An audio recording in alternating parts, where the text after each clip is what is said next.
سيدنا زكريا عليه السلام يدعي ربنا ان هو عايز ولد. سيدنا زكريا عند دعائه ده كان عنده 90 سنة وزوجته عاقر.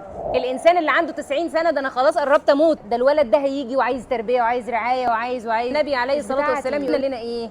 إذا قامت الساعة وفي يد أحدكم فسيلة فليغرسها. الفسيلة دي اللي هي زرعة، يعني القيامة بتقوم، بغرسها ليه؟ دي أصلا عايزة إنها تتسقي كل يوم، ناخد بالنا منها. طب حتى بعد كده مين هياكلها؟ مين هينتفع؟ دي القيامة بتقوم، مش بتاعتي. مفيش حاجة اسمها يأس مع الله. أنا أعمل اللي عليا، والله سبحانه وتعالى يسبب الأسباب. هو سبحانه وتعالى هيهيئ لي الأقدار علشان الحلم اللي أنا عايزاه والحاجة اللي نفسي فيها ربنا سبحانه وتعالى يعملها لي.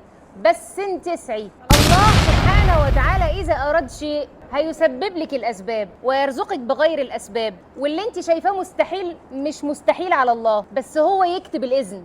أمشي ورا الإذن من الله سبحانه وتعالى، وهو يسبب الأسباب ويهيئ لي الدنيا ويغير لي الأقدار ويغير لي كل حاجة. يوحي رب العالمين إلى أم موسى أن أرضعيه، فإذا خفت عليه فألقيه في اليم ولا تخافي ولا تحزني إنا رادوه إليك. ارميه في البحر وهنرجعه لك. إيه؟